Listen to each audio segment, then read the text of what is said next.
Bueno, muy buenas noches. Iniciamos entonces nuestro evento académico de esta noche, Tributación Internacional, Precios de Transferencia, a cargo de nuestro colega, profesor y amigo Edgar José Ledesma. Hoy, 28 de septiembre del 2021, iniciamos este evento académico. Profe Ledesma, es usted bienvenido. Mil gracias. Muy buenas noches para todos. La tributación internacional comprende varios y diferentes temas en el ámbito internacional. El tema de establecimientos permanentes, los paraísos fiscales, los convenios para evitar la doble tributación, el tema de residencia fiscal, el impuesto desde el punto de vista de residencia y de fuente. En fin, hay muchos temas que abarcan la tributación internacional. Y esta noche lo que vamos a mirar uno de los grandes temas en tributación internacional, que son los precios de transferencia. Esos precios de transferencia los vamos a inculcar dentro de un contexto internacional que es la globalización del mundo. Podemos avanzar a la siguiente.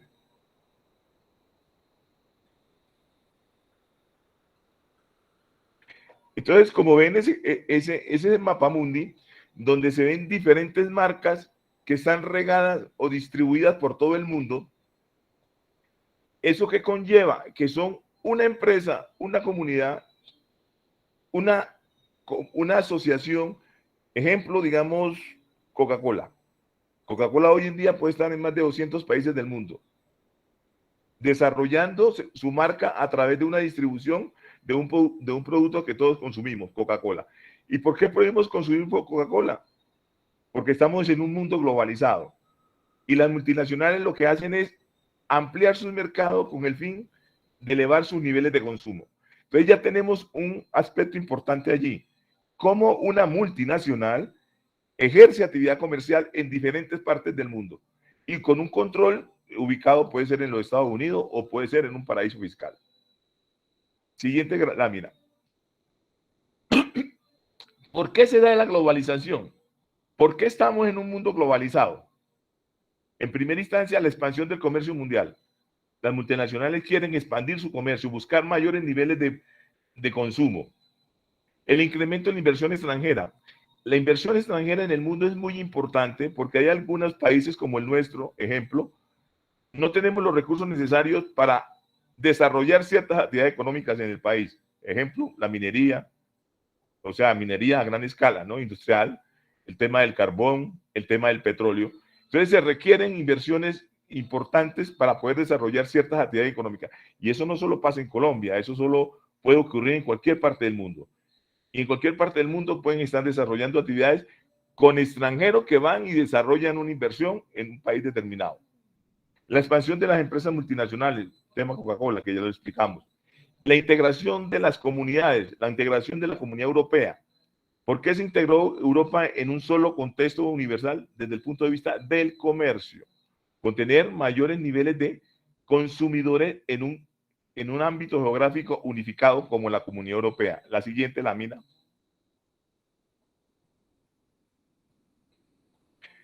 Cambio en los sistemas fiscales y legales.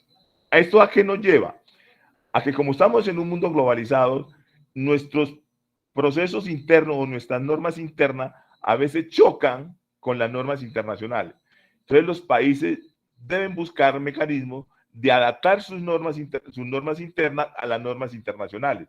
Entonces, eliminación de reglas internas con el fin de adaptar las normas internacionales. El ejemplo palpable que tenemos nosotros, se los digo por experiencia, es el establecimiento permanente. El establecimiento permanente fue una figura que trajo la reforma tributaria 1607 de 2012 en la norma interna. Sin embargo, nosotros, como administración tributaria o como Estado colombiano, ya habíamos negociado la figura del establecimiento permanente a través de los convenios para evitar la doble tributación. Y que el convenio que se suscribió con España en el año 2008, que entró en vigencia en el 2009, ese convenio ya hablaba de establecimiento permanente, que es una figura tributaria a nivel universal. Sin embargo, en nuestra norma interna no la teníamos. Entonces, vemos cómo adaptamos nuestras normas internas a normas internacionales. En el caso de los precios de transferencia, nosotros no teníamos precios de transferencia hasta el año 2000, con la 788 de 2002 y la 863 de 2003. Nos permitió incurrir en una figura tributaria de los precios de transferencia, un sistema que nos permite evaluar las operaciones entre vinculados económicos. Entonces, como ven, entonces cuando no tenemos norma, adaptamos unas normas que vienen del exterior. El tema del comercio internacional que organiza la Organización Mundial de Comercio, donde nos permite establecer estadísticas, donde nos permite establecer cómo se mueve el comercio, y nosotros tenemos que buscar la manera como Estado de adherirnos a estas organizaciones multilaterales con el fin de estar dentro del mercado mundial, con el fin de no poder perder mercado y no perder oportunidades desde el punto de vista del comercio. Siguiente lámina. Otros cambios en las comunicaciones y en las tecnologías, eso ustedes lo ven muy claramente. La tecnología hoy en día revoluciona el mundo, y lo ha revolucionado que nos olvidamos de las fronteras terrestres. Hoy en día tú te sientes en un computador, como lo estamos haciendo hoy, y estamos conversando con 20, 30 personas que están al otro lado de la pantalla. Antes tendríamos que comunicarnos por el teléfono o tener que trasladarnos de un lugar a otro. No, hoy el tema tecnológico y la productividad de las tomas de decisiones es mucho más ágil gracias a los celulares, al email, a los escáneres, los sistemas contables, o sea, la contabilidad hoy que llevamos hoy en día es un sistema contable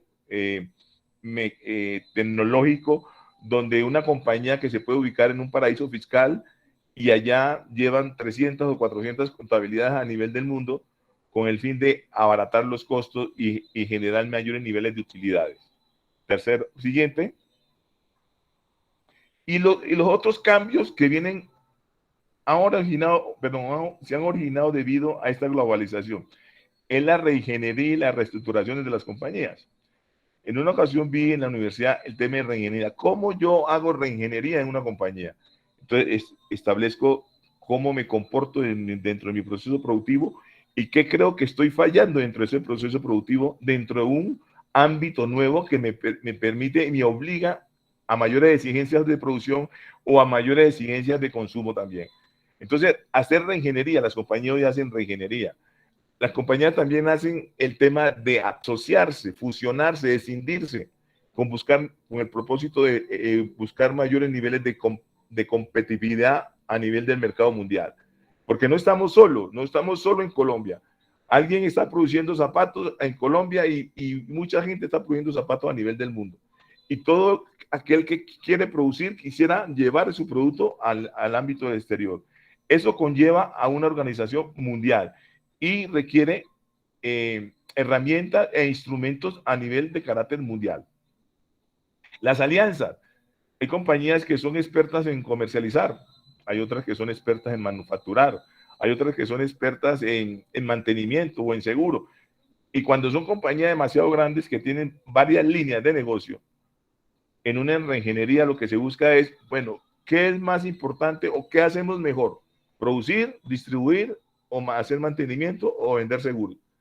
Y se toma una decisión desde el punto de vista administrativo que se prescinde de muchas actividades con el fin de reorganizarnos y enfocar los esfuerzos donde nos encontramos con mayor fortaleza a desarrollar una actividad aquí en el mercado mundial.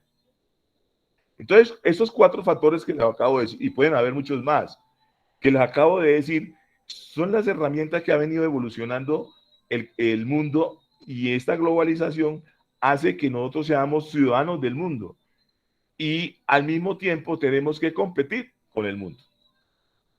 Pero viene un problema con esta globalización y es el tema que vamos a tratar. ¿Qué pasa con la globalización desde el punto de vista tributario? Y esa es la pregunta del millón. ¿Qué pasa con una globalización, con un mundo globalizado, que todo el mundo vende a todo el mundo, que todo el mundo compra en todo el mundo, con unas facilidades tecnológicas, con un acondicionamiento de la norma, con una reestructuración de las empresas? ¿Qué hay que hacer?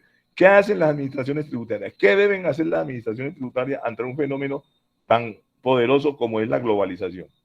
Y les decía que puede haber otra herramienta. No sabemos este tema de la pandemia, cómo nos vaya a afectar desde el punto de vista de la globalización. Y son otros fenómenos que tendríamos que tener en cuenta a futuro, todos los fenómenos económicos o comerciales que pueden producir en el mundo. Siguiente. Voy a darle unas cifras desde el punto de vista de globalización, y estas cifras no son mías, estas cifras son de la Organización Mundial de Comercio. ¿Qué quiero significar con esta cifra? el valor del comercio mundial, o sea, la venta de mercancía a nivel mundial en el 2018, se estaba hablando de 19.048 billones de dólares a nivel mundial. Eso tuvo un incremento entre el 2017 al 2018 en un 10%. Y los servicios comerciales en el 2018 eran 5.8 billones, con un incremento del 8% respecto al 2017. Pero miren la mecánica, ¿qué pasó en el 2019? El comercio mundial de mercancía estaba en el 2019 en 19.051 billones de dólares, frente a 19.048 en el 2018. El incremento es del 1 punto algo, 1.2, estoy mal. Pero ¿qué pasó en el 2019-18? ¿Qué pasó? ¿En qué coyuntura estaba el mundo desde el punto de vista comercial? Si ustedes recuerdan muy bien, que lo saben, eso salió por prensa, la coyuntura, el conflicto comercial de Estados Unidos con la China. La China es el productor más grande del mundo y ese conflicto llevó a que el tema del comercio disminuyó en su crecimiento. Esta materia yo la vengo dando hace unos 9 años en la Universidad Nacional y el comportamiento del comercio en la transacción de mercancía entre el 2014, 16 y 17 venía creciendo entre un 14 y un 15%. Luego bajó por el tema del precio del petróleo y luego viene bajando un poco más con el tema de la crisis entre Estados Unidos y la China. Me imagino que cuando tengamos cifras del 20 y del 20, el tema va a ser un poquito más complejo en el crecimiento del comercio debido a este tema de la pandemia. Pero eso no es tan lo importante es esto que dice la OMC, la Organización Mundial del Comercio. Se estima que el 65% de este comercio internacional se hace entre compañías multinacionales. Entonces póngase a pensar si ese bruto de 19.000 billones de dólares lo está haciendo el 65% del comercio mundial. Ahí lo que encontramos es una concentración del comercio en pocas manos. ¿Y en cuáles pocas manos? En compañías vinculadas. Compañías que tienen una relación de vínculos, bien sea desde el punto de vista económico, cuando hablo en el aporte de capital, desde el punto de vista financiero. Profesor. ¿Sí? ¿Aló? Digo que existe una oligarquía en ese caso. Bueno, más adelante la miramos. Entonces, hay una concentración. Y esa concentración obliga a las administraciones tributarias a pensar cuál es el pedazo, perdónenme la expresión, tributario que le compete a Colombia, en este caso, de cada una de estas compañías multinacionales que se encuentran en el país. Y esa pregunta no solo se hace Colombia como administración tributaria, sino todas las administraciones del mundo. Y de allí, los precios de transferencia. ¿Y por qué los precios de transferencia? Porque los precios de transferencia lo que hacen es valorar, evaluar, analizar las operaciones que se hacen entre compañías vinculadas. Y no compañías vinculadas que están dentro del territorio colombiano, para el caso de Colombia. No, compañías vinculadas que están en el exterior. Y ese es el riesgo de la globalización, es el riesgo de una concentración del comercio que que persiste una inquietud desde el punto de vista tributario. Allí es el primer contexto, el comercio. No, perdón, el primer contexto es la globalización. El segundo contexto en que nos movemos es el tema del comercio. Y hay un tercer contexto, siguiente, por favor. Y el tercer contexto que los quiero llevar a invitar es el tema de la OECD, la Organización Mundial de Comercio.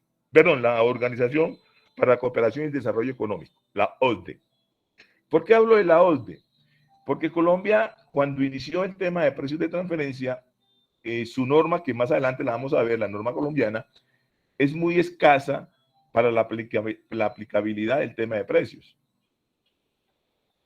Entonces, Colombia, ¿qué hizo? Adoptó las directrices de la OCDE en tema de precios de transferencia.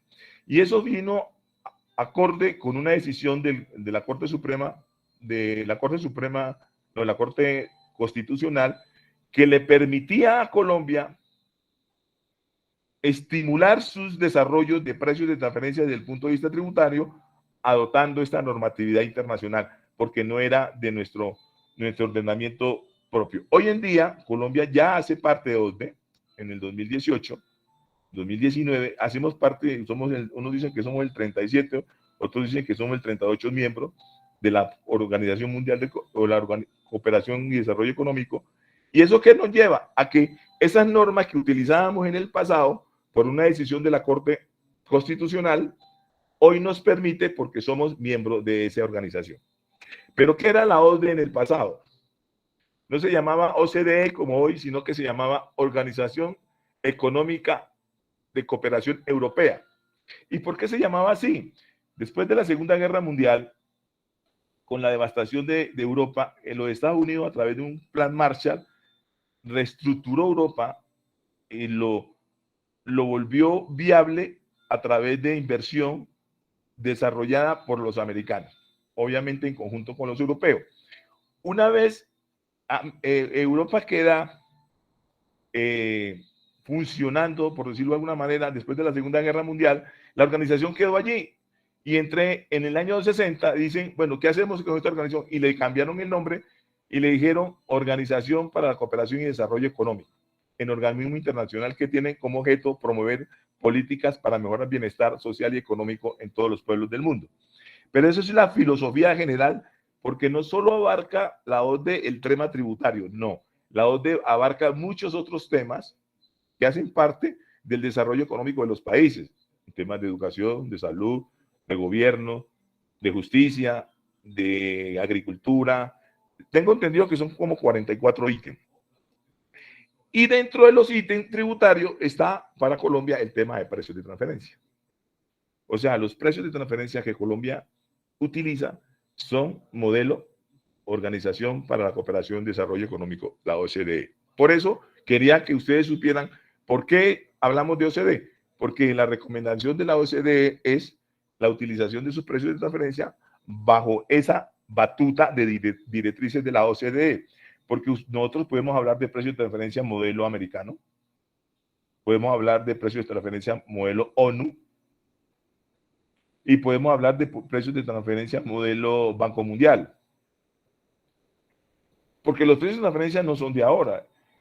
Países como los Estados Unidos y como los ingleses llevan más de 100 años con este proceso de precios de transferencia.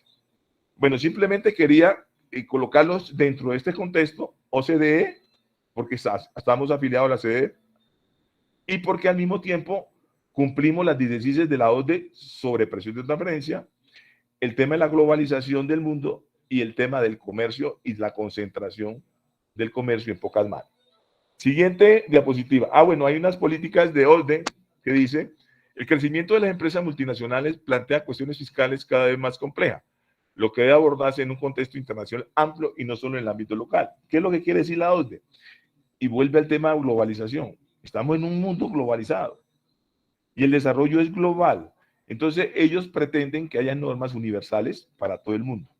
Hay una acción que no es del tema, pero les comento, que se llaman las acciones BEPS. Son 15 acciones que promulgó la OCDE con el fin de buscar evitar la erosión de las bases fiscales de todos los países miembros. Y en una de esas se planteaba, era la 15 acción, que hubiese un convenio para evitar la doble tributación a nivel universal de todos los países. Eso no se pudo dar por obvias razones. Meter en un solo convenio a todos los países es muy complejo por temas culturales, por temas económicos, por temas sociales, por temas geográficos. Entonces, esa acción no se pudo dar. Siguiente, por favor. Dice, en el caso de empresas multinacionales, la necesidad de cumplir con requisitos legales y administrativos pueden diferir de un país a otro, genera mayores costos. Lo que quieren decir la OCDE es, vuelvo al tema de Coca-Cola, si Coca-Cola se encuentra en 150 países del mundo, y en esos 150 países del mundo tiene que cumplir con el régimen de precios de transferencia, y cada país tiene su propia norma. Entonces, esa multinacional o ese conglomerado tendrá que cumplir con 150 normas en el cumplimiento de los precios de transferencia. Entonces, lo que dice la OCDE es, eso genera mayores niveles de costo para los contribuyentes y al mismo tiempo dificultades para las administraciones tributarias. Entonces, lo que se busca es que haya una norma universal que no se va a dar, pero que sí nos acerquemos a ciertas normas generales con el tema, como por ejemplo el tema de la formalidad de los precios de transferencia, que les voy a hablar más adelante. Siguiente.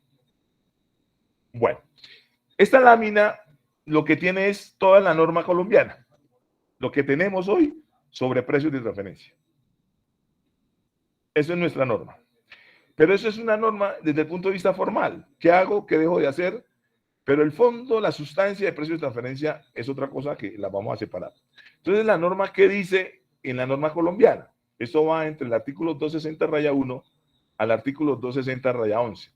Vuelvo y repito, esto es el desarrollo desde el año 2002 hasta la fecha que se desarrolló este consolidado de la norma. Pero esto vino desarrollándose entre el 2002 hasta la fecha. Entonces, tenemos el primer ítem, criterios de vinculación en el artículo 260-1 de nuestro estatuto tributario. ¿Dónde nos lleva a eso? Es que las operaciones de precios de transferencia se hacen entre vinculados del exterior.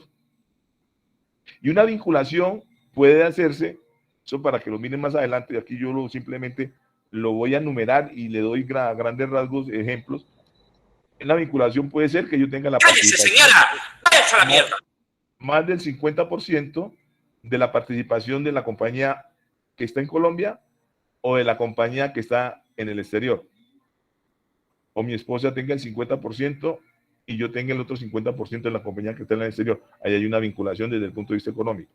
Puede existir vinculación desde el punto de vista filial, hermanos, esposos, padres, hijos.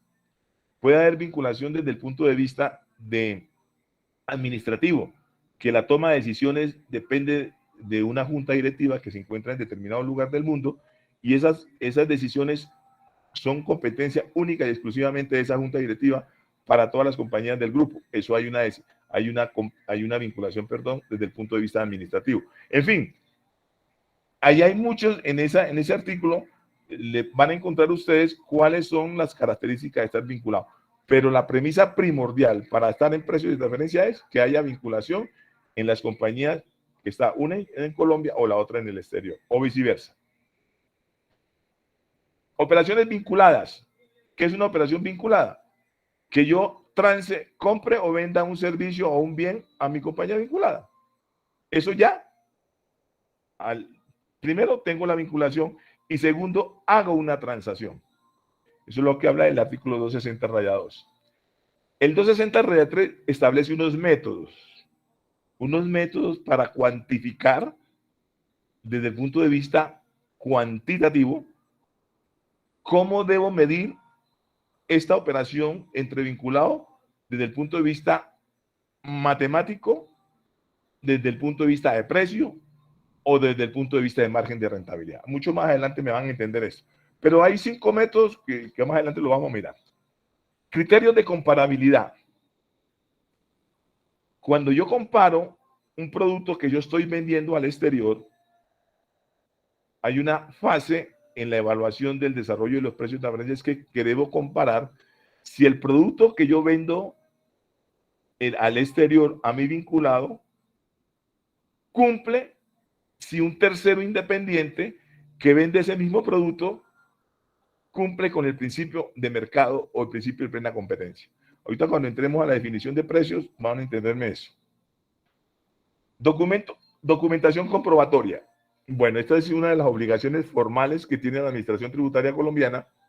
No solo la colombiana, de los países, todos tienen que hacer una documentación comprobatoria. Hoy se llama informe local. Ojo con esto. Hoy se llama informe local. Antes llamábamos documentación comprobatoria, hoy se llama informe local. ¿En qué consiste el informe local? Es el informe mediante el cual el contribuyente le prueba a la administración tributaria que la operación realizada con su vinculado en el exterior cumple con los principios de plena competencia o cumple con el principio de Ireland, como dicen los americanos, o cumple con el principio de mercado.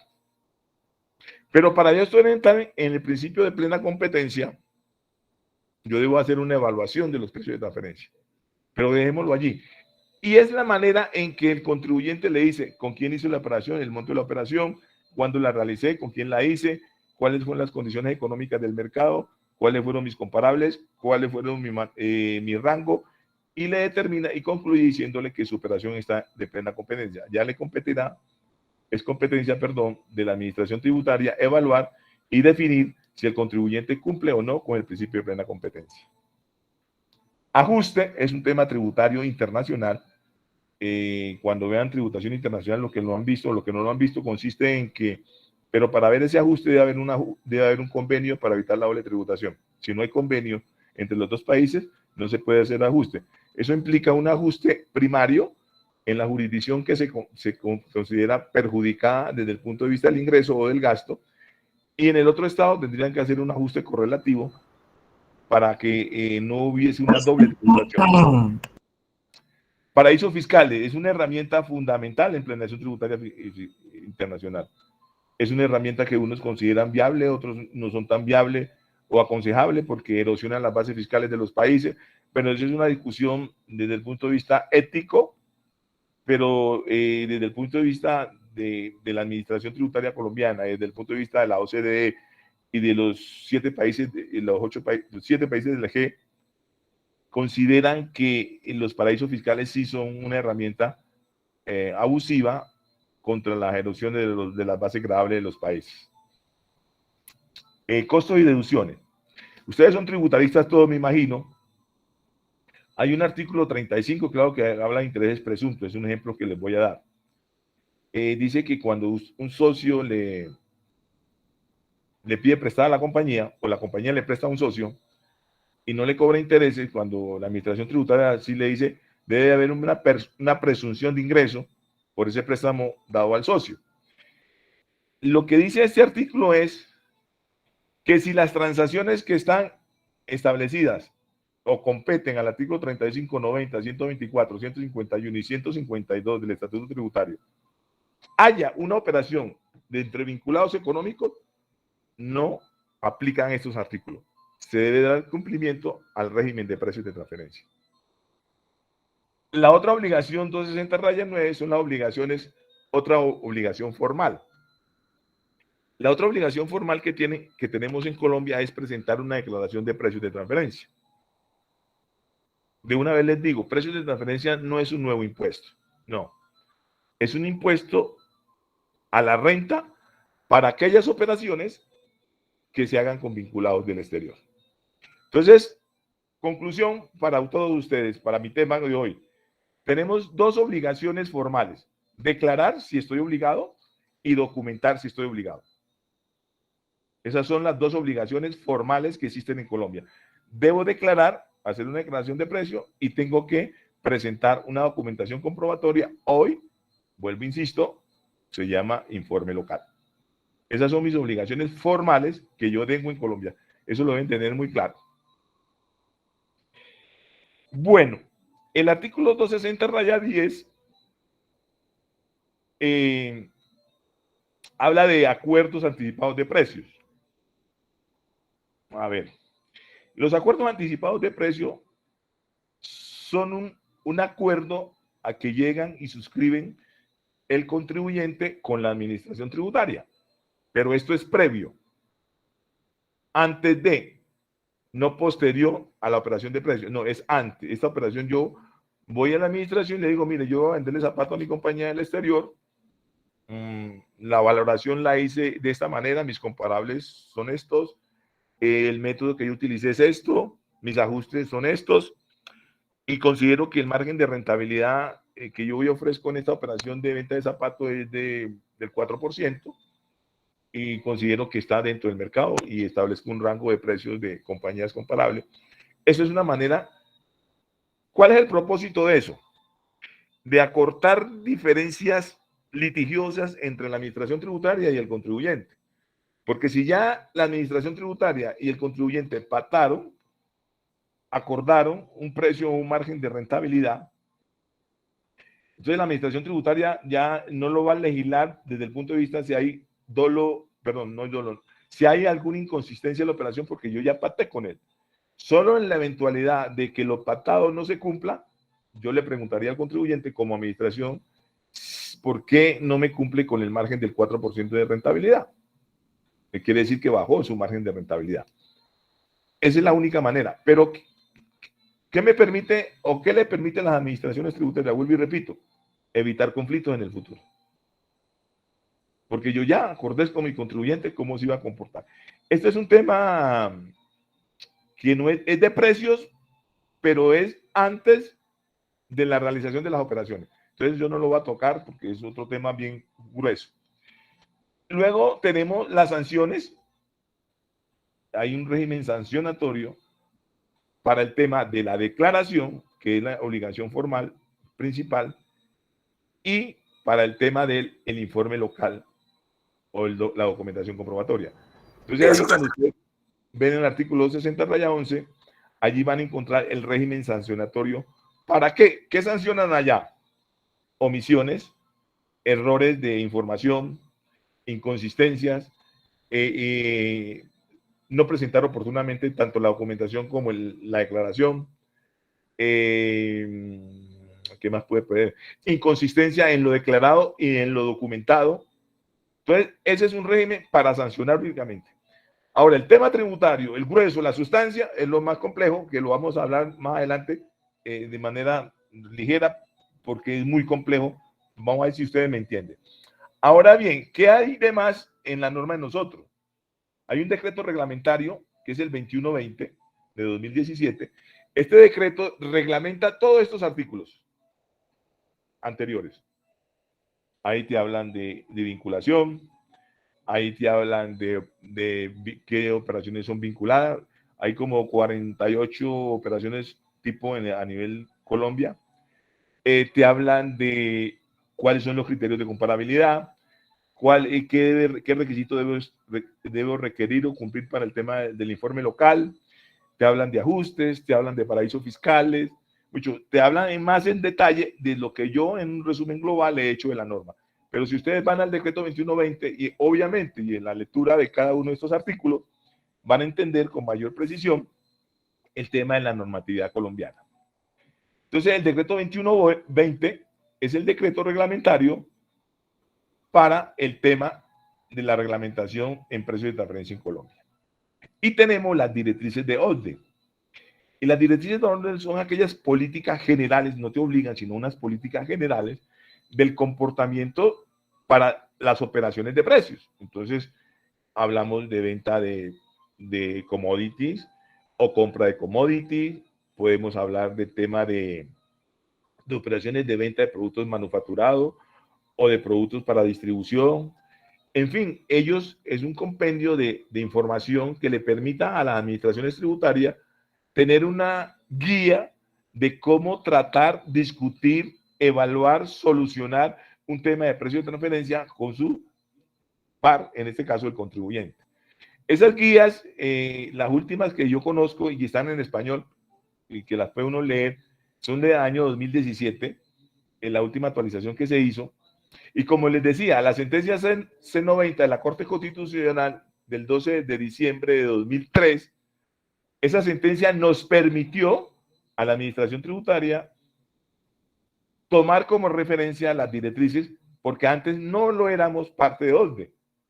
Entonces, a través de esta sentencia, desde el año 2003 hasta el año 2018, nosotros utilizábamos en las directrices de la OCDE cuando no éramos parte de la organización multilateral OCDE. Pero ya como lo somos, entonces con mayor razón nos tenemos, bueno, no en la obligación, pero sí tenemos que mirar qué dicen esas directrices respecto a las diferentes operaciones de precio de transferencia que se puedan dar. Siguiente lámina. Bueno, ahora sí vamos a hablar de qué son los precios de transferencia. ¿Qué buscan los precios de transferencia? Y salvo las obligaciones formales, que es declarar y documentar, o el informe local, ahora sí viene lo esencial, lo fundamental en desarrollar y evaluar una operación de precio. Entonces, empecemos por definir qué son precios de transferencia. Son los precios a los cuales una empresa transfiere bienes, servicios y propiedad intangible a sus empresas vinculadas. Considerada para esas operaciones los precios o márgenes de utilidad que se hubieran utilizado en operaciones comparables o entre partes independientes. ¿Esto qué quiere decir? Transacciones entre vinculados que venden bienes y servicios o compran bienes y servicios. Pero esa transacción entre partes vinculadas debe parecerse o debe ser comparada esa operación con partes independientes. Dicho de otra manera, para que nos entendamos. Espero que me hace tener el ejercicio o el ejemplo, porque lo voy a traer al contexto solo de Colombia. Cuando la aplicación de precio de transferencia, vuelvo a insistir, es en el contexto internacional. Pero para que me entiendan, es el siguiente ejemplo, para que ustedes piensen en el siguiente verbo, o escritura, o frase. Ustedes tienen un carro de su propiedad, modelo 2018, Mazda XYZ, tanto kilometraje, y tienen la posibilidad de venderle ese carro a su hermano, a su hermana, a su papá, a su esposo, y venderle ese carro a mí, que soy un independiente. Yo voy a preguntarle solo a uno de ustedes, ¿qué precios daría Cecilia Ceballos, a su padre o a su esposo o a su hermana ese precio de ese carro, y qué precio me diría a mí? ¿Cecilia me escucha? Bueno, estoy seguro que... ¿Cómo? Profesor, perdón. Dime Cecilia. Pues obviamente uno al familiar le va a vender un poquito más económico el vehículo que al que se lo vendería a otra persona diferente a mi familia. Correcto. Y es allí donde estamos, gracias Cecilia, ahí es donde estamos pecando con el tema de precios de transferencia. Porque como lo dijo Cecilia, yo se lo doy más económico a mi familiar y a mí me lo vendería mucho más costoso. Y lo que busca precios no, es que el carro al independiente le debe dar el mismo precio que se lo da a su vinculado, para que no haya riesgo de precios de transferencia. ¿Entendimos eso? Eso es precios de transferencia. Una transacción que se realizó entre unos vinculados, deben compararse esa transacción con operaciones similares con independientes. Y si las transacciones que hicieron los independientes coinciden con el precio o margen que hice yo con mi vinculado, no tendría problemas de precios de transferencia. Pero en el caso de Cecilia sí va a tener problema, porque ella le va a vender más barato a su esposo. ¿Sí ve? Ese es el problema. Ese es el problema de precio. Sigamos. Cuando dos o más empresas independientes realizan operaciones, entre ellas los precios de bienes o servicios, será el resultado natural de las fuerzas del mercado. Claro. ¿Y cuáles son las fuerzas del mercado? Pues cuando yo voy al mercado a comprar algo y a mí no me conocen y no tienen ninguna relación conmigo, pues me piden el precio que el mercado exige. No me van a vender más barato. Y hay una cosa que también quiero darle claridad a ustedes. Yo puedo comparar precios y cuando no puedo comparar precios, puedo comparar márgenes de rentabilidad. Ahorita cuando vamos a ver los métodos, vamos a hablar de márgenes. Y vuelvo a insistir, la metodología de los precios de transferencia no es un impuesto, no, es la determinación del impuesto de renta solo para aquellas operaciones que se hicieron con compañías vinculadas. Es una metodología distinta. Siguiente lámina, gracias. Dicho de una manera simple, el principio de arm's length es el principio que requieren los americanos. Y entonces me decía nuestro asesor de la RF de los Estados Unidos, es la distancia de mi brazo. La distancia de mi brazo, a lo que yo toque, esa igual distancia es de igual tratamiento para todo el mundo. así dicen los americanos, el tratamiento es igualitario. Si vendo el carro a mi esposa, le debo cobrar el mismo precio que el mercado exige para ese carro. O sea, debo dar el tratamiento igualitario al vinculado como el tratamiento igualitario a un independiente. Requiere que los precios y otras condiciones de las transacciones entre empresas asociadas vinculadas sean como los precios y otras condiciones que se establecerían en transacciones comparables entre empresas independientes. Vuelvo e insisto. ¿Qué es lo que hacen las administraciones tributarias? Usted vendió zapatos. ¿Qué precio le dio a su vinculado? Entonces la administración tributaria va a buscar zapatos. Si es que puede encontrar precios de zapatos, no los va a encontrar. ¿Por qué? Porque los zapatos en el mercado internacional yo no encuentro una referencia de zapatos a nivel universal, los zapatos que produzca Nidia aquí en Colombia. No. Entonces ahí voy a tener un tema de comparabilidad que ya no puedo utilizar el precio. Ahí ya tengo que buscar. Es un tema de márgenes de rentabilidad. ¿Cuál es el margen de rentabilidad de la compañía que produce zapatos? Y tengo que ir a buscar compañías que tengan funciones, activos y riesgos parecidos y comparar ese margen de la compañía colombiana con un set de comparables. Y ese set de comparables me permite a mí identificar si estoy en margen de rentabilidad de mercado, en margen de rentabilidad de independiente o del principio de Arlen, que es la misma. ¿Cuáles son los riesgos?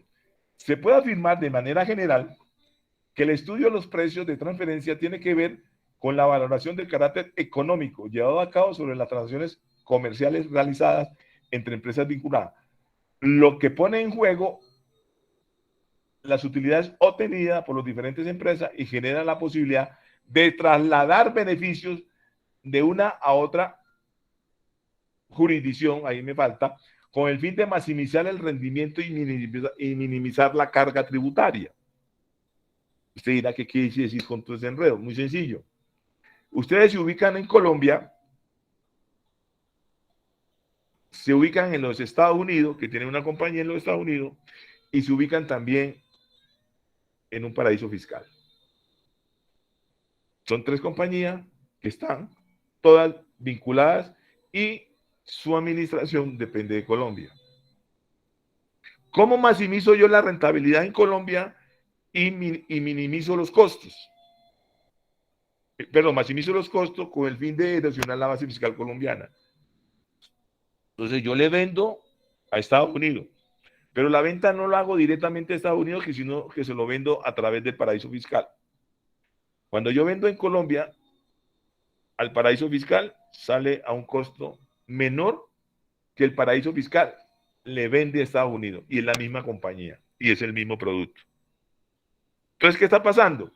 Colombia recibe menos ingresos porque aparece vendiéndole al paraíso fiscal para que luego el paraíso fiscal le venda a Estados Unidos. La pregunta es, y esa es la pregunta que se hace una persona que conoce de tributación internacional. Bueno, y si usted el producto finalmente iba para los Estados Unidos, ¿por qué no lo vende directamente a los Estados Unidos? ¿Por qué se hace facturar al paraíso fiscal? Sencillo, porque el precio que va a colocar en los Estados Unidos es un precio mayor al que recibe en el paraíso fiscal. ¿Y eso qué quiere decir? Colombia recibirá menos ingresos en esa venta porque el precio real del producto es el que se ubica en los Estados Unidos. Y eso pasa con el carbón de nosotros y el petróleo de nosotros. Nosotros terminamos vendiendo carbón y petróleo a un paraíso fiscal, pero el petróleo y el carbón de nosotros no va al paraíso fiscal físicamente, sino que sale a los puertos de Ámsterdam y Rotterdam en Países Bajos o en Amberes, y allá se cotiza el verdadero precio internacional de estos productos o lo que llamamos commodity nosotros. Y en la esencia, ¿qué es lo que se está haciendo? Erosionando una base fiscal colombiana a través de un precio que le doy la vuelta a través de un paraíso fiscal. Y esa es una manera de maximizar las compañías multinacionales su rendimiento, erosionando las cargas fiscales en los países. Pero eso es una discusión de precio en un momento determinado cuando se llegase a presentar. Mi doctor Ledesma, tenemos Sí. una personita de asesorías contables y tributarias, LW, que ha levantado la manito. Leámosla. Sí, que claro, pregunten de una vez. Bueno, puedes hacer tu consulta. Asesorías contables y tributarias, bienvenidos. Muy buenas noches, María Janet. Muy buenas noches, doctor Edgar. Luis Alberto López, del municipio de La Ceja, Antioquia. Cuénteme. Le pregunto, gracias. En el tema, por ejemplo, de venta de acciones de una empresa extranjera que participa en una sociedad nacional y le vende parte de sus acciones a nacionales colombianos que son también partícipes de esa sociedad nacional, ¿se haría este tema de precios de transferencia o este no es ese caso? Bueno, para el tema de las acciones, hay la preocupación es la siguiente. Si las acciones se cotizan en bolsa, si yo estoy vendiendo unas acciones que yo soy participativo y las vendo a alguien vinculado en el exterior, tiene que cumplir con el régimen de precio de transferencia. La otra inquietud que puede suceder es que yo haga un aporte de capital, semilla, cuando Perdón, se inicia la perdón, conformación. doctor. Un momentico, a ver si de pronto el amigo puede apagar el micrófono para eso, gracias. Entonces, puede existir, porque muchas veces sucede lo siguiente. Usted va a constituir una sociedad en Colombia y cuando usted constituye la sociedad de Colombia, usted no tiene nada. Entonces usted lo que hace es un aporte de capital a la sociedad colombiana para que la sociedad inicie el proceso reorganizativo e inicie su proceso productivo. Allí no hay un problema de precios, porque en ningún momento yo recibo a cambio ¿qué? Invertí 1 millón de pesos y a cambio recibí un título de valor que vale 1 millón de pesos. Ahí no hay una transacción desde el punto de vista de mercado. Pero, ojo con esto, ya con posterioridad, la compañía colombiana está ejerciendo su actividad económica y esas acciones que yo tengo en esa compañía, la compañía se cotiza en bolsa, eso es lo que generalmente pasa con los inversionistas extranjeros, que vienen a Colombia, hacen una inversión en una compañía colombiana, son socios de esa compañía y con posterioridad venden su inversión.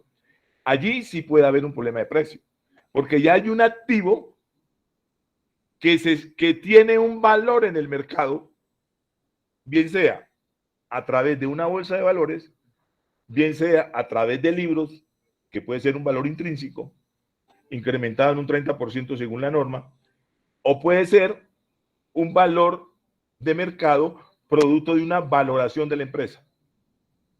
Allí sí tendríamos un tema de precios de transferencia. Pero si es cuando yo ingresé al país para aportarle el capital de la sociedad como socio, ahí no hay precios. Si, no sé si le queda claro. ¿Aló? ¿Se fue? Sí, señor. Muchas gracias, doctor Edgar. Bueno, listo. Sigamos. Sigamos con la siguiente lámina.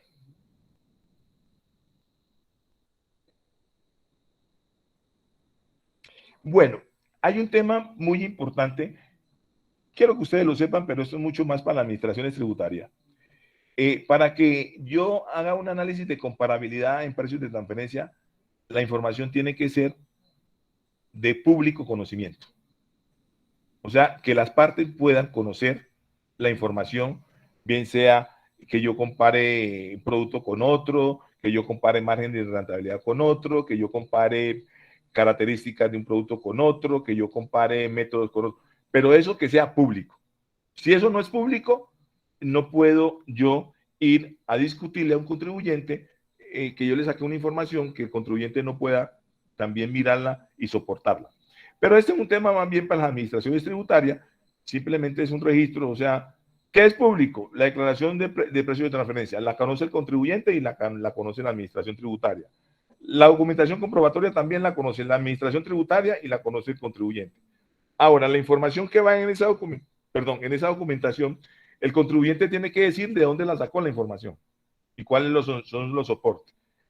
Las fuentes de terceros, estadísticas, información del DANE, información del Banco de la República, el caso de Colombia, información de bolsas de valores, intercambio de información, una cosa que ustedes deben saber hoy en día con el tema de la tributación internacional es muy importante para el tema de precios de transferencia, que hay intercambio de información con fines tributarios entre los países miembros, en este caso de la OCDE, donde hay un convenio con ese fin. Hay alrededor de, en ese momento más o menos son 180 países que han suscrito el convenio, con el fin de que se crucen la información con fines tributarios. Y además de los convenios de doble tributación que Colombia ha suscrito, como el caso de Portugal, España, Canadá, México, Chile, Francia, Inglaterra. Dentro de esos convenios también hay un artículo que hace la posibilidad de intercambiar información con fines tributarios y poder validar estas operaciones de precios que son bien complejas en su análisis. Siguiente diapositiva. Bueno, ahora sí vamos a hablar de la forma no, del fondo, la sustancia de los precios de transferencia, que es la parte más compleja y yo espero que me puedan entender. Esto se requiere, el análisis de precios de transferencia requiere de muchas disciplinas que converjan a la evaluación de precios, contabilidad o contadores, economistas, administradores, ingenieros, subtenistas, dependiendo del área, dependiendo de la operación, dependiendo de la complejidad de la operación, se podrán utilizar muchos mecanismos de valorar una operación. Lo cierto es que hay un derrotero que es el que yo les voy a decir qué es lo que hay que hacer, pero en la evaluación de eso derrotero ahí hay que tener mucha empiricia, mucha praxis y mucha práctica, sobre todo en el tema de comparar cosas, de comparar métodos, de comparar funciones, de comparar riesgos. Y allí es donde se hace complejo eso. Pero sí quiero que les quede claro que hay unos temas formales, y los temas formales son una declaración de precios y una documentación de precios o informe local. Quiero también precisarles cuándo yo estoy obligado a declarar precios en Colombia. No está en la diapositiva, pero se las voy a decir. Mi obligación para cumplir con el régimen de precios de transferencia se cumple en 3 requisitos básicos. 1, que yo haga una operación con el exterior, de comprar o vender algo, lo que sea, un servicio, un bien, un intangible. Que la operación primero se dé con el exterior. 2, que esa operación se dé con un vinculado. Y la vinculación, les recuerdo, artículo 260-1. Y 3, que la operación, perdón, que la declaración de renta del contribuyente, la renta del contribuyente, desde el punto de vista de topes, cumpla con el siguiente, con uno de los siguientes topes. Patrimonio bruto igual o superior a 100.000 VT. O ingresos brutos igual o superior a 61.000 VT. Si mi declaración de renta, ojo con eso, si mi declaración de renta cumple con esos topes, tanto en patrimonio bruto como en ingresos brutos, o uno de los dos, y la operación se da con el exterior y se da con un vinculado, yo estoy en la obligación de presentar declaración de precios de transferencia. Respecto al informe local o el informe de documentación comprobatoria, ¿cuándo tengo la obligación de presentarlo? Cuando el cúmulo de mi tipo de operación, ojo con esto, es el tipo de operación. ¿Qué es un tipo de operación? Venta de productos manufacturados. Cuando yo hablo de venta de productos manufacturados es que yo manufacturo para vender. Ese es un tipo de operación. Pero puede existir venta de productos no manufacturados. Es aquel producto que yo compro para luego revender. Eso se llama un canal de distribución. Entonces esas dos operaciones no son iguales, son diferentes. El uno manufactura para vender, el otro compra para vender.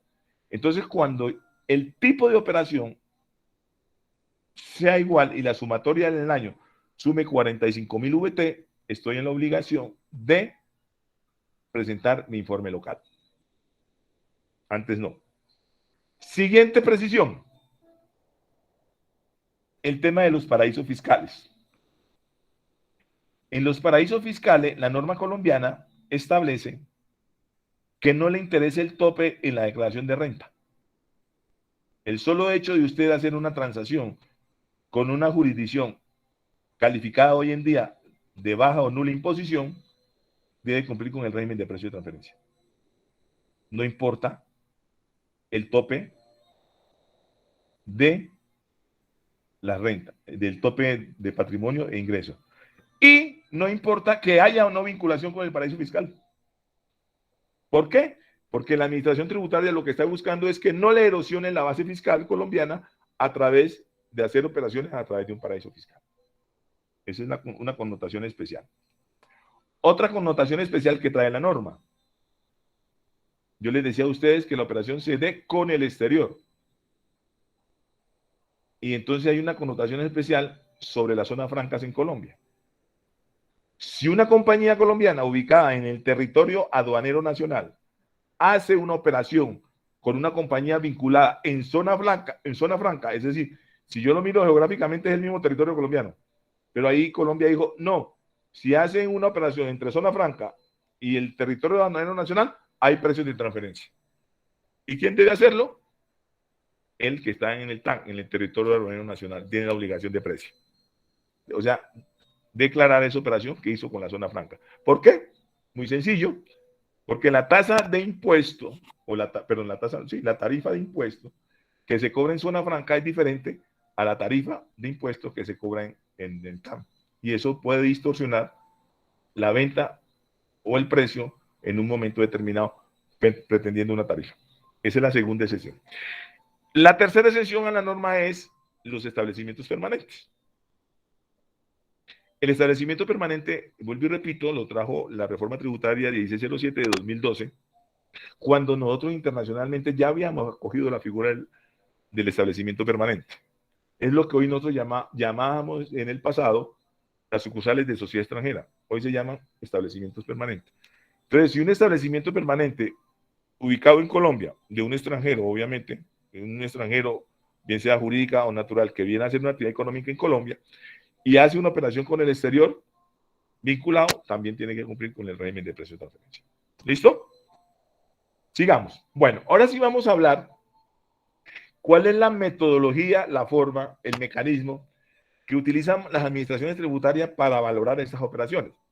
Yo voy a tratar de llevarlo con un ejemplo, ojalá lleve la cadena todo en el ejemplo, y me voy a medir a un solo método, que es el método más. Los expertos en este tema dicen que el método en precio de transferencia, el más adecuado, el más exigente y el mejor para valorar una operación de precio de transferencia es el precio no controlado. Y ahí sí, no controlado, es factura contra factura, precio contra precio. Y comparo precio contra precio y es la mejor forma de hacer. Hay cuatro métodos más, pero yo voy a hacer toda la disertación a través de la transacción, del método número 1. Precio no controlado. ¿Qué es lo que pasa cuando se hace una operación de precio de transferencia? Alguien compró, alguien vendió. Para uno es un ingreso, para el otro es un costo. Así de sencillo. Aquí tuvo un ingreso, al otro lado tuvo un costo. Entonces, lo primero que hay que hacer es el análisis de los hechos. ¿Y qué es analizar los hechos? Lo que yo estoy diciendo. ¿Qué fue lo que usted compró y qué fue lo que usted vendió? ¿En qué momento económico lo hizo? ¿Cuáles fueron las circunstancias económicas? ¿Cuáles son las características del producto? ¿Cuáles son las bondades del producto? Y una serie de preguntas que hay, N preguntas que uno como auditor de precios se hace. ¿Por qué usted compró? ¿Por qué no le compró a este? ¿Por qué no le compró al otro? Porque, en fin, una serie de preguntas. Y yo lo que hacemos es analizar los hechos. Analizar y caracterizar un producto. Entonces, la siguiente pregunta es hacer un análisis funcional. ¿Y en qué consiste el análisis funcional? Más adelante vamos a ver en detalle esto. El análisis funcional consiste en que empiezo a establecer si la persona que está vendiendo, ¿qué función cumple? ¿Es un productor? ¿Es un distribuidor? ¿Es una compañía que hace seguros? ¿Que hace mantenimiento? ¿Que hace asesoría? ¿Que es un intermediario? Hay que definir claramente cuál es la función de la compañía que inicia la operación. Y también cuál es la función que ejerce la compañía que está por fuera. ¿Por qué les digo función? Porque es importantísimo cuando llego al siguiente ítem de comparar. Yo no puedo comparar a alguien que manufacture con alguien que distribuya, o realice funciones bancarias. Yo tengo que comparar con alguien que haga algo parecido a lo que yo hago. Entonces, si yo soy un manufacturador, entonces yo tengo que buscar compañías que se manufacturen. No necesariamente el producto que yo hago. No necesariamente. Por eso viene en el análisis funcional otra actividad importantísima. ¿Cuáles son los riesgos que yo incurro como sociedad colombiana en realizar la manufactura del zapato? ¿Tengo riesgos cambiarios? Un riesgo cambiario puede existir. ¿Por qué? Porque yo compro materia prima del exterior. Y si compro materia prima del exterior, pues el riesgo cambiario es que la tasa de cambio me suba o me baje. Ahí hay un tema de riesgo cambiario.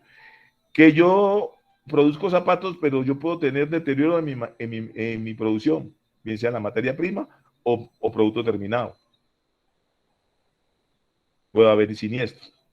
Que puedo tener riesgo financiero, que no tengo bien apalancado mi producto o mi manufactura. Puedo tener riesgo de capital. Puedo tener riesgo de pérdida de inventarios. Si no tengo una prima, así tenga prima seguro, pero pues. Entonces, lo que yo tengo que hacer es establecer cuáles son mis riesgos para cuando vaya a buscar compañías comparables, por lo menos tenga presente cuáles son mis riesgos para que esas compañías que sirven de comparable también tengan riesgos parecidos a los míos. Entonces, primero, que la función que yo desarrolle, cuando me comparo, las compañías que comparo tienen que ser también manufactureras. Yo no me puedo comparar con un distribuidor. Que los riesgos que yo tenga sean parecidos a los que tienen las compañías míos, tengan las compañías como. Y el otro ítem es los activos. Yo tengo que hacer mis activos. ¿Cuáles son mis activos? Inventarios, maquinaria de equipo, capital. Todo eso, tenerlo y decir, ¿con quién me puedo comparar dependiendo de las características de esos activos? Y allí ya hice un análisis funcional. Ese análisis funcional me permite, si lo hago bien, me permite en el futuro, cuando busco mis comparables, y ustedes me preguntarán, ¿y a dónde voy a buscar los comparables? Muy bueno. Existen bases de datos a nivel universal, eso lo utilizan a nivel del mundo, las administraciones tributarias y los contribuyentes, porque entiendan ustedes que estos son contribuyentes de alta gama, de alta complejidad, y son muy importantes a nivel universal. Entonces, para eso se utilizan unas bases de datos, Standard & Poor's, hay una, se me olvida el nombre en este momento, una que es europea. Y estas bases de datos, ¿qué es lo que tienen? El nombre de las compañías, cuál es su actividad principal, cuáles son sus representantes legales, cuál es su función principal, qué es lo que hacen en el mercado, están sus estados financieros en 5 o 6 años reciente. Uno mira allí qué es lo que produce, qué es lo que vende.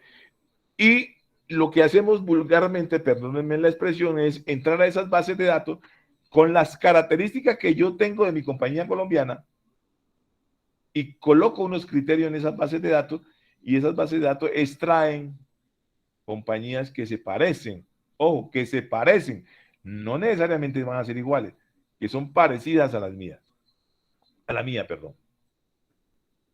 Y establezco a través de ese set de comparables una metodología de un rango, y ese rango puede ser rango de precios o rango de márgenes, dependiendo de la operación. Entonces sigo con mi método 1.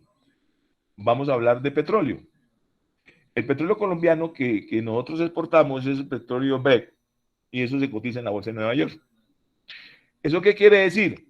Que el petróleo que Colombia está vendiendo tiene que cumplir con las calidades del Brent, y calidades, volumen, espesor, y yo puedo comparar una operación realizada entre vinculados si ese petróleo que se dio entre esas operaciones vinculadas por lo menos se acerca al precio de referencia de la bolsa de Nueva York. Y ustedes me dirán, ¿pero por qué? Entonces yo les digo, la bolsa de Nueva York es un independiente. Y todo el mundo conoce, bueno, los que están en el negocio de petróleo conocen que la bolsa de Nueva York se cotiza ese tipo de petróleo. Entonces, en este caso, Colombia, por lo menos, esperaría que el precio fuera el que dio la bolsa de Nueva York. Pero viene la otra complicación. Y viene una complicación que es la siguiente. Resulta que cuando ustedes van a comprar petróleo hoy, el distribuidor de petróleo no tiene los barriles de petróleo ya para que usted diga, véndame 20,000 y enseguida hacemos la transacción. No. En el mercado internacional hoy se hacen mercados de este tipo es a futuros. O sea, yo me comprometo a comprar y alguien se compromete a vender y entregarme en 6 meses el producto final. Entonces ya viene una complicación. Que yo estoy negociando un producto hoy y en 6 o 8 meses que me lo van a entregar, no sé cuál vaya a ser el precio, pero yo pacto un precio hoy y pacto una tasa de cambio. Y ese es el riesgo que voy a tener en el futuro cuando vaya a terminar la transacción, cuando me vayan a entregar el commodity. Eso se llama en el argot financiero una operación de futuro con entrega de subyacente. El subyacente en este caso es el petróleo. Pero el subyacente puede ser las acciones, el subyacente puede ser carbón, el subyacente puede ser café. Pero vuelvo a decir, entonces ahí ya viene la complicación para establecer ese precio para la administración tributaria. ¿Cuál sería el precio? ¿El del futuro en 6 meses o el que se transó hace 6 meses antes de la operación? Entonces ahí hay que mirar económicamente cómo se comportó el mercado, cómo se hizo la transacción para valorar ese precio de un producto que se transa hoy para ser entregado en 6 meses. Ahí tenemos ya un problema desde el punto de vista de análisis funcional, porque tenemos que entrar a mirar ese petróleo cuándo salió, cuándo se vendió, cuándo realmente se pagó, cuándo realmente, porque ellos traen el petróleo a través de los oleoductos y lo dejan en unos tanques en los puertos y van almacenando y pueden haber mezclas, bueno, en fin, una serie de cosas y cualidades que no quiero entrar en más detalle, pero todos son cosas que hay que evaluar en el momento de identificar ese precio. El método. Hay 5 métodos que la orden nos recomienda. Y vuelvo a insistirle, el más recomendable es el método no controlado. El análisis económico consiste en que después de que yo comparo, establezco un set de comparables. Y ese set de comparables puede ser de precio, vuelvo y repito, o puede ser de márgenes. Y para que un set de comparables sea un poquito ajustado a la realidad, que no sea tan controvertido, generalmente son entre 10 a 15 compañías o 10 o a 15 precios. Porque cuando vos tenés un set de comparable demasiado amplio, el criterio del análisis de la operación puede ser muy ambiguo. Porque si vos tenés 200 compañías, pues son 200 posibilidades de meterse dentro del rango. Y las conclusiones de esto es que a través del artículo 260-2 del Estatuto Tributario se establece que si yo estoy en rango de precio o por fuera del rango de precio, me dice la norma, si estoy en rango no hay ningún problema, bien sea de precio o de margen. Y si estoy por fuera, lo que me dice la norma, ajústese a la mediana del rango. Eso es el tema general. Ahora vamos a verlo en un poquito más de detalle para que ustedes conozcan, vayan entendiendo un poquito más. Voy a repetir ciertas cosas, pero ahí lo vamos a ver más en detalle cada uno de los puntos que acabo de hablar. Siguiente lámina. Entonces decíamos análisis de los hechos. En el análisis de los hechos puede ser, bien sea para yo buscar un precio o bien sea para yo buscar un margen de rentabilidad. Entonces dice, vinculación. ¿Qué tipo de vinculación tiene la compañía colombiana con la de allá? ¿Es desde el punto de vista filial? ¿Es desde el punto de vista funcional? ¿Es desde el punto de vista económico? ¿Es desde el punto de vista de decisión? Hay que establecer qué tipo de vinculación se tiene. Estructura funcional. En la estructura funcional hay que tener claro cómo desarrolla su actividad económica la colombiana y al mismo tiempo tener información de cómo desarrolla la actividad económica la del exterior. Ahí hay una complejidad que generalmente no encontramos la información del exterior. Entonces siempre tenemos muy escasa información de la parte de afuera y siempre nos centramos en la compañía colombiana. La descripción del negocio. Ese negocio, cuándo se fundó, cuáles son las materias primas principales, si es que trabaja con materias primas, cuáles son sus principales proveedores, a quién le vende con mayor frecuencia, si vende a crédito, si vende a contado. La composición de capital, quiénes son sus socios. Descripción de la industria, si es industria manufacturera, qué tipo de industria. Ah, de zapato, entonces de calzado. Entonces vamos a buscar estadísticas del DANE, cómo se comporta la estructura funcional de los zapateros en Colombia, para tener un comportamiento regional de la zona geográfica colombiana, para ver cómo está la compañía colombiana dentro de la misma zona en Colombia. Análisis de operación realizada, detalle de la operación, qué fue lo que compró, qué fue lo que vendió, qué cantidades, cuáles fueron los precios, en qué fechas dieron las transacciones, si hay contratos de por medio, si no hay contratos de por medio. Selección de la parte analizada. Eso es muy importante porque yo puedo analizar la parte colombiana o puedo analizar la parte del exterior. Lo que recomienda la OCDE, o sea, la OCDE, es que ese análisis de la parte analizada parta donde usted tenga el mayor cúmulo de información disponible para evaluar la operación. Vuelvo y repito, generalmente la evaluamos en la compañía colombiana porque tenemos la mayor posibilidad de encontrar los recursos, la disponibilidad de la información y además desplazarnos a las compañías para verificar la información suministrada. Entonces, generalmente, cuando ustedes entren un poquito más en el detalle, allá encontrarán parte analizada, 1, que es la colombiana, y si le dice la declaración, 2, entonces que se optó por la parte del exterior. Pero vuelvo, insisto, generalmente optamos por analizar la parte colombiana. Siguiente gráfico.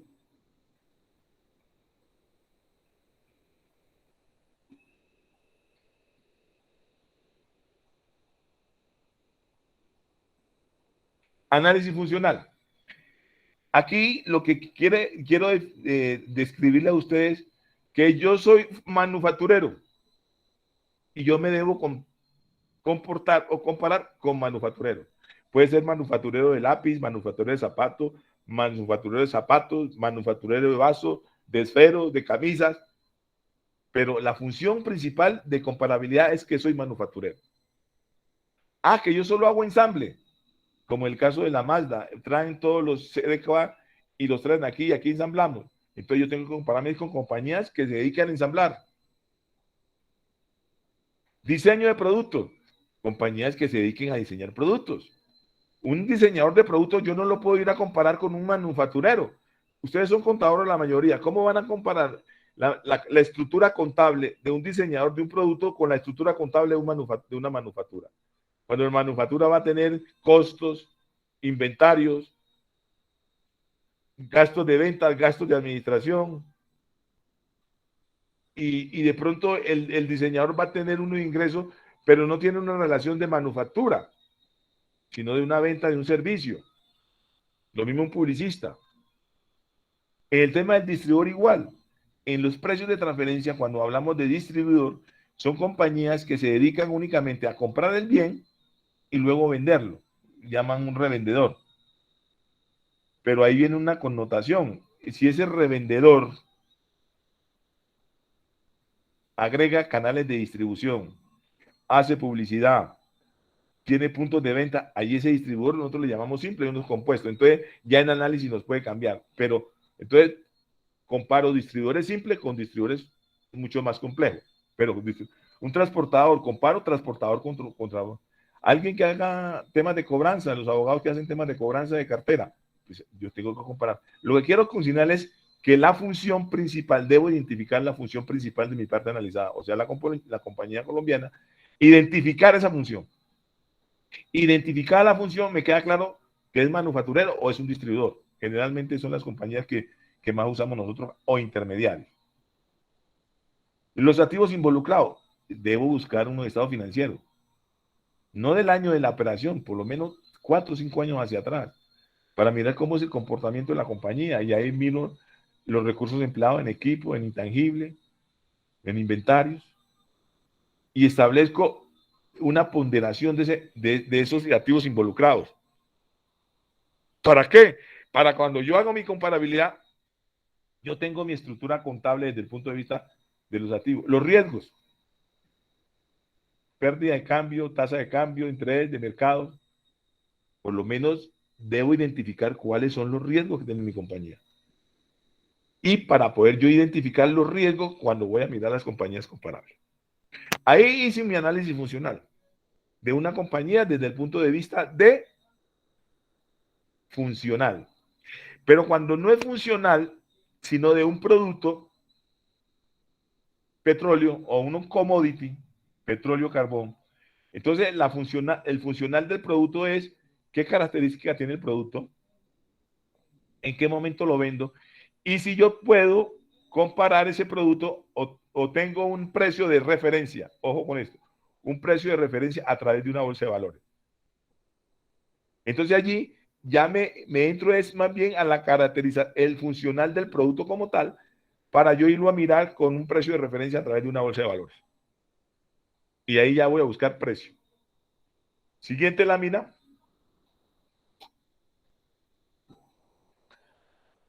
En la tema funcional también, términos contractuales reales de las partes. Cuando hay un contrato de por medio, hay que leer el contrato. Porque el contrato puede decir condiciones de pago, características del producto, en qué momento de entrega, en qué momento, si hay garantías de por medio, las garantías hacen más costosos los productos, si es una licencia, qué duración tiene la licencia. En fin, tengo que entrar en detalle de todas estas cosas para el tema de la comparabilidad. Pero no es que sea un poquito incisivo en esto. Si yo no hago un buen funcional, hago una mala comparabilidad. Circunstancias económicas o de mercado. Puede afectar los precios, la ubicación geográfica. No es lo mismo vender una Coca-Cola aquí en Bogotá que ir a vender a los llanos orientales. El tamaño del mercado. ¿Dónde distribuye el producto que usted piensa vender? ¿Cuál es el tamaño de ese mercado? O sea, yo no puedo pensar que el tamaño de producir zapatos y irlos a vender aquí a Quito, Ecuador, que el colocarlos en Nueva York. Eso todo también es válido entre el análisis de precio de transferencia. ¿Qué más dice? La función geográfica. Estrategias de negocio. El negocio apenas va a andar, lo voy a incluir. Entonces yo puedo, cuando un negocio va a entrar, entonces puedo romper el mercado. ¿Cómo? Con precios más bajos. Entonces cuando me vaya a comparar, tengo que mirar la situación de la compañía. Esta compañía está rompiendo mercados y al romper mercado está vendiendo más barato. ¿Y eso es válido? Claro que es válido. Pero entonces, el analista de precios tiene que mirar esas situaciones. ¿Cuáles son las circunstancias económicas, sociales, económicas, financieras, geográficas y de mercado que el contribuyente evaluado está viviendo? Por eso eso tiene mucha complejidad y se necesita mucho criterio para entrar, evaluar en las operaciones y poder hacer una comparabilidad mucho más eficaz y eficiente. Siguiente. Ahora, los métodos. Los métodos son las fórmulas, por decirlo de alguna manera, de cuantificar un precio o un margen. Es la manera. Y hablamos de precio comparable no controlado. El precio comparable no controlado, el método precio comparable no controlado, es cuando ustedes comparan el precio que la compañía le dio a su vinculado a través de una factura. Entonces le dice, yo vendo camisas y las vendí a $10 a mi vinculado en el exterior de Estados Unidos. Pero esa misma camisa la vendo a un independiente que también está en Estados Unidos. Y la pregunta es, ¿a cómo se la da? A $11. Entonces ya ustedes preguntan, pero si al vinculado le está vendiendo a $10, ¿por qué al independiente le vende a 11? Entonces el contribuyente le dice, es que mi vinculado me compra más volumen. Entonces allí ya hay un ajuste de precio porque el volumen compensa el tema individual de una camisa frente al volumen. Y a eso es válido hacer un ajuste. Eso es un análisis de precio. Y posiblemente encontramos, si está vendiendo al independiente a $11 y al otro 10, no habría un problema de precios. O que supongamos, esta es una suposición, una hipótesis, que esa camisa tenga precios de mercado a través de una bolsa de valores. Sencillo, entonces voy y miro cómo es esa camisa con esas características, con esas circunstancias especiales, a cómo se vende a través de la bolsa de Nueva York. Ah, que a $10 y yo la estoy vendiendo a 10, no tengo problemas con la administración tributaria. Porque el precio que la bolsa es un precio de mercado, un precio que también los independientes la recibirían de esa manera y cumple con el principio de Arlen. El precio de reventa. Ahí hay una definición matemática que es la utilidad, el precio de reventa es igual a la utilidad bruta sobre las ventas netas. Pero ¿cuándo es utilizado este método? Generalmente se utiliza cuando hay distribuidores, pero esos distribuidores única y exclusivamente cuando compran y no adhieren nada adicional al producto y vuelven los reventa. Entonces allí se mide la rentabilidad. Ahí ya estoy hablando de márgenes de rentabilidad. Una utilidad bruta sobre ventas.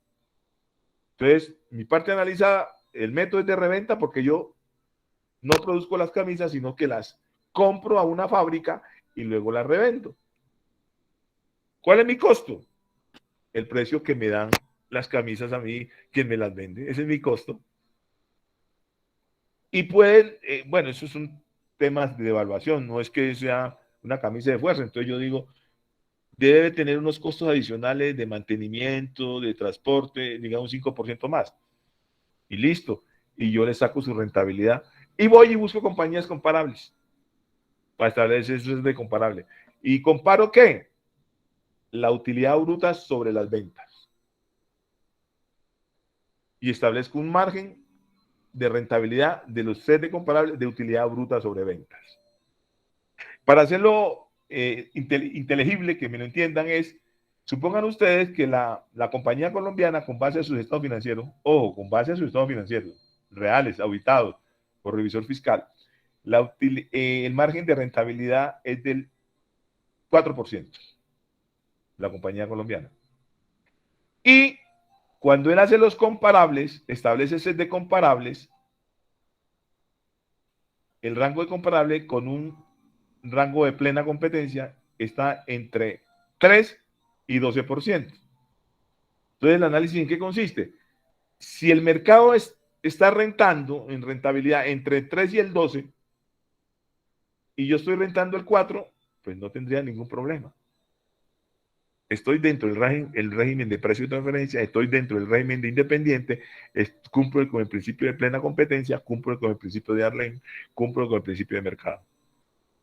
Pero si mi margen, que inicialmente dijo que era el 4, y yo digo después que no, que es del 2%, y el mercado está operando entre el 3 y el 12, dijimos, pues yo tengo un problema, no estoy dentro del mercado. Y ahí es donde la norma me dice, ajústese a la mediana del rango. ¿Cuál sería la mediana entre 3 y 12? Digamos que puede ser un 7, 7 algo, o un 6. Entonces allí la administración tributaria busca un ajuste de ingresos para que esa margen de rentabilidad de la compañía sea la mediana de ese set de comparable. Costo adicionado. Esto generalmente se utiliza para compañías manufactureras y es utilidad bruta sobre el costo de ventas. Y es algo parecido. Sigamos con el siguiente. ¿No hay más? Sí. Bueno, este tercer método es el método más utilizado en Colombia. Y es el método que más los contribuyentes utilizan porque es el margen de transacción de utilidades. Es el margen de la operación, es el margen de la utilidad de toda la compañía, es el margen. Cuando yo hablo de toda la compañía, ojo con esto, puede existir compañías que tengan varios niveles de complejidad, no, varias líneas de negocios. Y cuando hablo de líneas de negocio, puede ser un manufacturero, un distribuidor, mantenimiento, servicio y X cosas pueden hacer más. Pero cuando yo voy a valorar la operación de precio, la pregunta es, ¿cuál de esas líneas de negocio es la que debo valorar? Ah, que es manufactura. Entonces, señor contador, presénteme un estado financiero segmentado por todas sus líneas de negocio y yo me centro en la línea de negocio manufactura. Y yo tengo que comparar es la línea de negocio manufactura. No puedo ir a vender distribución de servicios o intermediarios, otras cosas. No, manufactura. Este método tiene varios indicadores.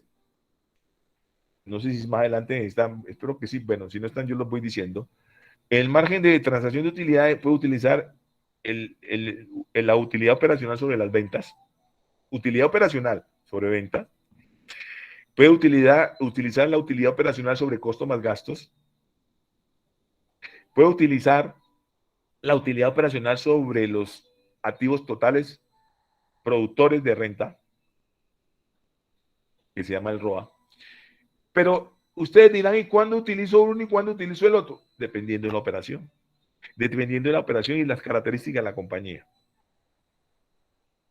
Entonces utilizo utilidad operacional sobre venta, utilidad operacional sobre costo más gasto, o utilizo utilidad operacional sobre activos productores de renta. Eso me va a depender de la evaluación de mi análisis funcional y cuál sería el indicador más adecuado para utilizar este método, utilidad de la transacción. Y el quinto método es partición de utilidades. Es mucho más complejo. A ver, les digo, ¿en qué consiste? En que se analiza la utilidad global del grupo multinacional. La utilidad global del tribunal. ¿Qué quiere decir esto? Como es un grupo multinacional a nivel universal, entonces pueden tener manufactura, distribución, servicio, holding, banca, seguros, mantenimiento, X. Y debo identificar cuál es la actividad económica que desarrollan en Colombia. Número 1, lo puedo hacer de manera independiente y valorar las utilidades acumuladas de todo el grupo y luego irla detallando dependiendo de los riesgos de cada una de las compañías que conforman el grupo y dependiendo de esas le voy asignando un valor para medirle la utilidad a cada una de las compañías. De pronto no me entendieron. Es simplemente fijarle un porcentaje a cada una de las compañías del grupo y establecer la utilidad para ver si la utilidad que le asignaron a Colombia a la compañía del grupo le pertenece. Eso es mucho más complejo de hacerlo. ¿Por qué? Porque no tenemos la información de todas las compañías que están por fuera de Colombia. Entonces, ¿qué recomienda la OCDE en este caso?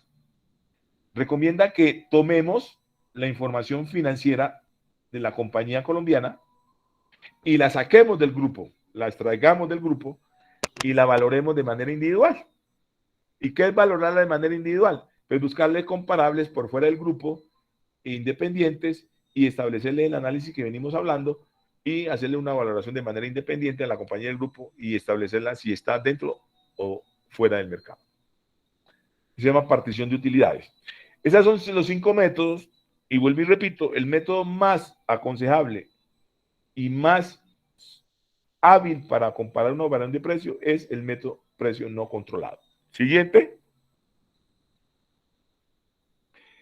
Hay unos criterios de comparabilidad.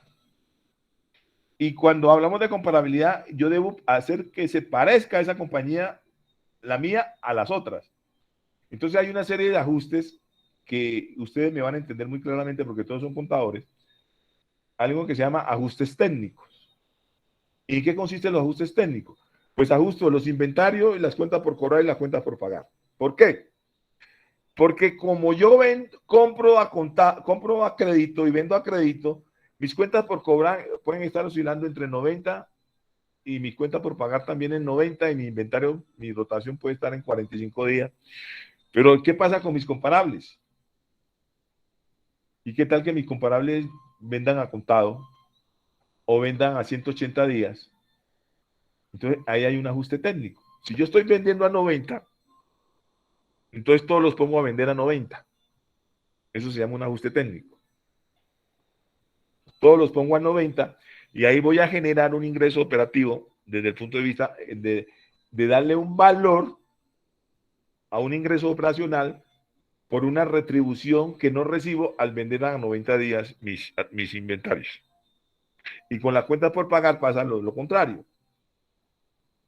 Si yo estoy pagando a los 90 días y los otros a 120 días o están pagando a contado, entonces todos les tengo que hacer un ajuste de un egreso operacional para hacer comparables las compañías. Eso se llama ajustes técnicos. Hay unos ajustes contables también dentro del análisis de comparabilidad. Y un ajuste contable, ¿en qué consiste? En que ustedes cuando hacen el análisis de la compañía encuentran que el señor o la compañía X o Y tiene indemnizaciones por partidas significativas. Y la pregunta que se hacen, ustedes deben hacerse es, ¿y qué pasa con los comparables? ¿Será que ellos también indemnizan a sus empleados? Cada vez que, bueno, si es una indemnización constante, pues hace parte de mi operación, pero las indemnizaciones son muy esporádicas. Entonces yo tengo que evaluar en qué momento, circunstancia o lugar se dio esa indemnización. Y si mis compañías comparables tienen indemnizaciones o no. Entonces lo que llamamos gastos extraordinarios. Entonces también hay que evaluar los gastos extraordinarios y podrían ajustarse los estados financieros para el tema de comparabilidad desde el punto de vista financiero. Siguiente, por favor. Entonces, criterios de comparabilidad, dice comparables internos. ¿Qué es un comparable interno? Esa es la expresión que les dije en el pasado, que es que mi camisa que yo produzco se la vendo a mi vinculado y esa misma camisa se la vendo a un independiente. Ese independiente se hace parte como comparable interno. ¿Por qué es interno? Porque yo le vendo a él y yo no tengo relación de vinculación con ese independiente. Entonces, cuando yo tengo un comparable interno, es fabuloso establecer el precio no controlado, porque comparo el precio que le doy a vinculado con el precio que le di al independiente. Eso sería ideal si yo tuviese un comparable interno en un desarrollo de utilizar el precio no controlado, pero generalmente muy pocas ocasiones se da esa posibilidad de tener un comparable interno. No existen diferencias entre las características económicas y relevantes. Si existieran, pues busco ajustes técnicos y económicos razonables. Pero esto tiene que ser probado. No es que me inventé el gasto extraordinario, no es que me inventé el ajuste técnico de inventario cuando no tengo por qué ajustar los inventarios. No, eso tiene que tener una razonabilidad económica, contable, financiera, veraz, para sustentar los ajustes. Y es válido que ustedes analizar el estado financiero dirán, no, qué pena, pues este señor tiene un gasto de 30.000 millones de pesos de indemnización que está afectando su utilidad operacional. Entonces hay que mirar cómo se comportan las otras compañías. Las otras compañías no tienen ese gasto. Entonces, ¿qué hay que hacer? Retraer ese gasto y ponerlo en una situación económica comparable con la compañía, con las compañías comparables. Siguiente. Funciones atribuidas significativas, incluyendo funciones, activos y riesgos. Términos contractuales. O sea, yo debo también evaluar de mis comparables, cuáles son las funciones que desarrollan, cuáles son los riesgos que tienen, cuáles son los términos contractuales, si tiene términos contractuales. Bueno, les voy a poner mucho más aterrizado el tema de términos contractuales. Nosotros en Colombia tenemos un tema bien complejo que es el pago de las asistencias técnicas y de los servicios técnicos. Y a través de esa metodología, pues generalmente hacen un contrato donde dicen que la asistencia técnica consiste en elaborar las declaraciones de renta, elaborar los balances, elaborar los estados financieros y la pregunta que hacen, y entonces el contador llega, ¿qué hace? Estoy hablando como administración tributaria. Entonces, un tercero independiente haría lo mismo. Le voy a pagar a alguien que me haga eso y más sin embargo le pago al del exterior también porque las funciones que está desarrollando acá. Entonces, a través de contratos se pueden mirar esas cosas. ¿por qué usted tiene un contador para que le haga la declaración de renta y al mismo tiempo tiene un contrato con su vinculado al exterior que le hace asesoría para el tema de la declaración de renta? Ahí hay un doble gasto y habría un problema de precios para discutir en el futuro. Entonces, el tema de asistencia técnica y servicios técnicos generalmente son los contratos. También hacemos contratos para el pago de regalías por el uso y el usufructo de una marca, una patente. Hacemos contratos para el uso o usufructo del know-how, el de enseñar a hacer cosas. Entonces, todos esos contratos hay que evaluarlos en una realidad económica cierta, verdadera y beneficiosa. Entonces, precisamente aquí voy a tener la oportunidad de ustedes que son contadores y también conocen el tema tributario. Cuando ustedes hacen el análisis tributario normal, y entonces la primera pregunta que se hacen es, si el ingreso y el costo tienen una relación directa con el ingreso. Y si tiene relación directa, entonces es deducible. Eso es lo que hacemos y generalmente la norma nos dice eso. En precios de transferencia no es así. Ya las operaciones de vínculo las vamos a analizar con esta metodología. Si el mercado está pagando el precio que yo estoy pagando o lo que estoy recibiendo porque estoy vendiendo ese producto. Esa es la metodología de precio. Si hay beneficio o no para el contribuyente en una asesoría tributaria. ¿Cuál fue el beneficio? ¿Cuándo se pagó? Si usted tiene un contador acá, ¿por qué tiene que pagar una asesoría tributaria? ¿O es que el contador no sabe de tributaria? Entonces, aquí las preguntas van allá más al fondo de la realidad económica del contribuyente. Y ya las administraciones tributarias no se quedan que me presénteme la factura, que presénteme el registro, que presénteme la Cámara de Comercio, que presénteme el DES, que presénteme el declaración de importación. No, aquí hay que mirar precios de transferencia, le dicen a usted, mire la realidad económica. ¿Y por qué le compró a su vinculado si ese producto lo consigue usted en Colombia? ¿Cuál fue el beneficio de esa asistencia técnica? ¿Cuál es el beneficio de la regalía que usted está pagando? Entonces, el análisis es diferente. Pero ese análisis única y exclusivamente se va a hacer con aquellas operaciones que se hicieron con vinculados. Y para ser mucho más preciso, ¿en qué consiste? En que ustedes tienen una declaración de renta, ¿cierto? Su declaración de renta normal. Y allá dicen que los ingresos de la declaración de renta normal son 1.000 millones de pesos. Ahí está todo, son 1.000 millones de ventas. Pero cuando les piden la declaración de precios de transferencia, allá sí tienen que decir cuáles son los ingresos que ustedes tuvieron con vinculados. Entonces dice, no, es que eso, bueno, para el tema de ejemplo, ¿no? Son 500 millones. Entonces aquí viene una una doble función para la administración tributaria. Los primeros 500 millones los mirarán como lo han venido siempre, relación costo-ingreso. Y los otros 500 que son con vinculados, los van a mirar con la metodología de precios. Es eso. Siguiente.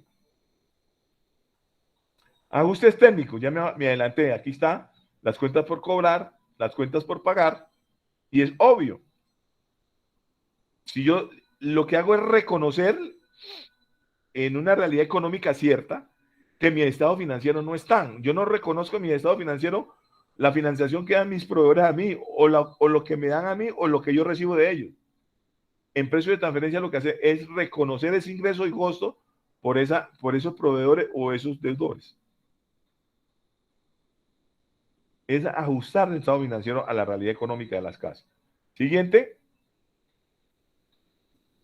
La obtención del rango de precio o de márgenes.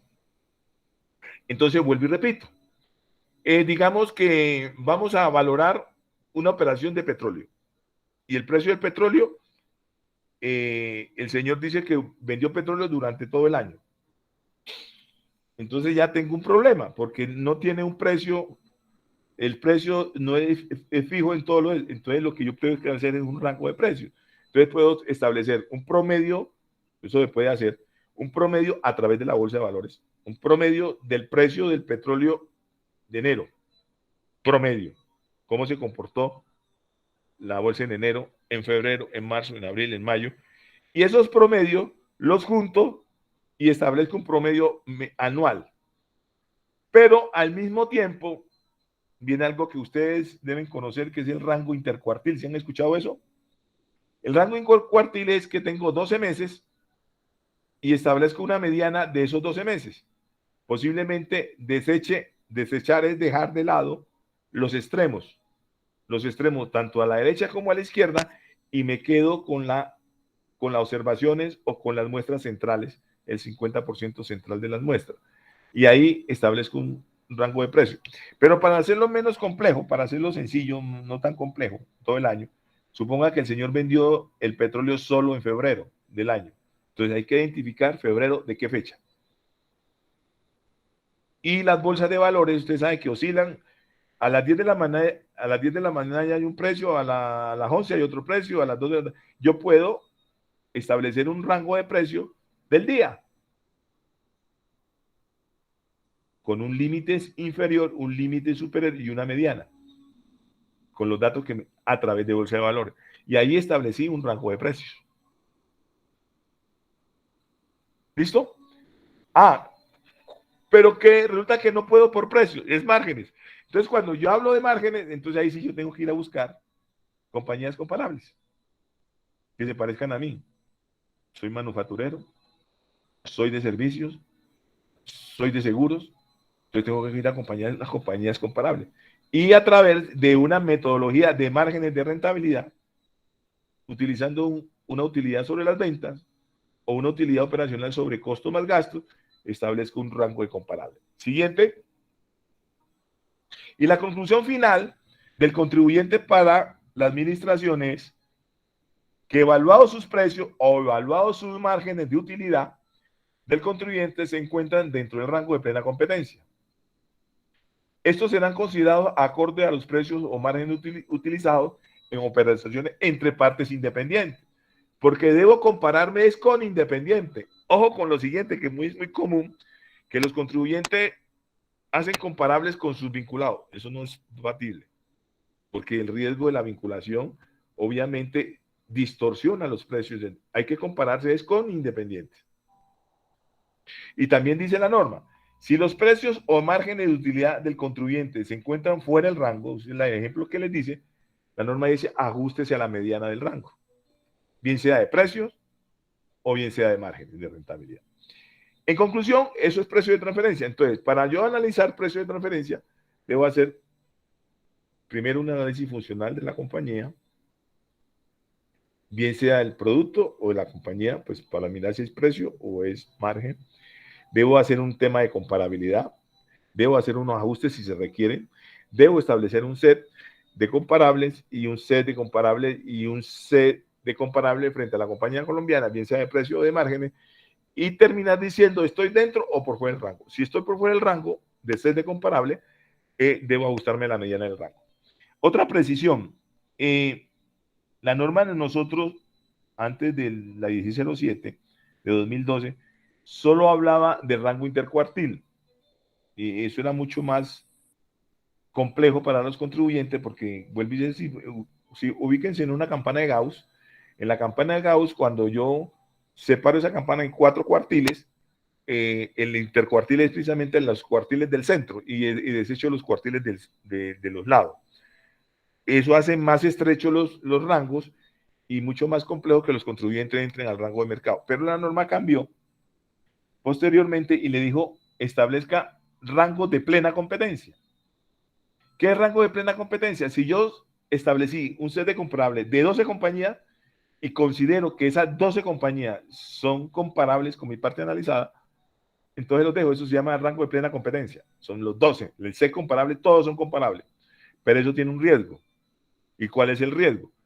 Que a la administración tributaria evaluar cada una de las 12 compañías y considera al evaluar que una de ellas no cumple con el principio de plena, con el principio de plena competencia, no cumple con comparabilidad, o sea, funcionalmente no es válida. Él es manufacturero y ahí metió una distribuidora. De plano, la administración tributaria le va a llevar ese set de comparable al rango intercuartil. Listo. Señoras y señoras, hemos terminado. Eso es el tema de precios de transferencia. Es la metodología que la OCDE le recomienda a Colombia, y no solo a Colombia, sino a todos los países miembros de OCDE. Es la metodología utilizada para valorar esas operaciones entre vinculados. ¿Y por qué tenemos que valorar las operaciones entre vinculados? Pues les decía que la Organización Mundial del Comercio nos dice que el 65% y aún en ocasiones el 70% de esas operaciones de comercio internacional son entre compañías vinculadas. Entonces ahí se dan cuenta la importancia que tienen los precios de transferencia en los diferentes países que aplican esta metodología. ¿Hay alguna inquietud al respecto? Con el mayor gusto. María Janet. Profe Edgar, muchas gracias por verdaderamente este es un tema de actualidad y de mucha relevancia para nuestra profesión. Sí. Tanto así pues que eso, como dice, eso es para pocos, no lo maneja cualquiera. Y nosotros somos afortunados de tenerlo a usted dándonos esta magnífica explicación sobre el tema. Aprovechemos a las personas que todavía están en la sala virtual por si tienen alguna preguntita, porque no hay preguntas en el chat, tampoco veo manitos levantadas. Me da la impresión de que todo quedó muy claro. Bueno. Entonces, como nosotros vamos a dejar grabado pues el evento académico de hoy, se colocará lógicamente en el canal de YouTube y la estaremos compartiendo. Ok, María Fernanda. Mil gracias. Con el mayor gusto. Y estamos en contacto. Ok, ahí les dejo la inquietud. Bueno, Nancy levantó la manito. Nancy. A ver, Nancy. Sí, doctor, gracias, muchísimas gracias. Una pregunta, doctor, cuando usted dice las condiciones para ser un vinculado, dice que la operación sea con el exterior, que se dé con un vinculado y los topes, o sea, deben ser la declaración de renta. Ajá, deben con ser esos las tres tres, requisitos, o sea, con esos tres requisitos, tú ya estás obligado a declarar precios de transferencia. no debe ser uno solo, sino los tres, incluidos los tres, topes. sí, los tres. Miren el artículo. Ya, pero entonces, hay unas excepciones, ¿no? De que cuando sea paraíso fiscal, debe declararlo. Cuando sean zonas francas, en Colombia también. Exacto. Y los establecimientos permanentes. El establecimiento permanente. Exacto. Ok. Doctor, una pregunta. Cuando se crea una empresa colombiana y el representante legal es colombiano, pero los socios son de otro país y dieron pues el capital inicial, usted dio un ejemplo de eso, pero le dan como toda la investidura al representante que es colombiano, ¿igual sigue habiendo esa vinculación? A ver, te entiendo, Nancy. Si ese representante legal es colombiano y representa a la empresa colombiana y a su vez representa a la empresa del exterior, hay vinculación. No. Él está simplemente aquí en la empresa colombiana, y él representa a la empresa y tiene toda la investidura para hacerlo acá y es colombiano, pero los socios son de otro país. ¿Ahí hay vinculación? Bueno, los dueños de la empresa prácticamente los socios. ¿Y los socios que están en el exterior son los mismos que están en Colombia? Sí, son los mismos. O sea, con la misma participación accionaria. Los dueños de la empresa son extranjeros. No, entonces hay vinculación. Hay vinculación. ¿Sí? Sí, claro, porque si los extranjeros son los dueños de la empresa colombiana, hay una vinculación económica. Ok. ¿Sí?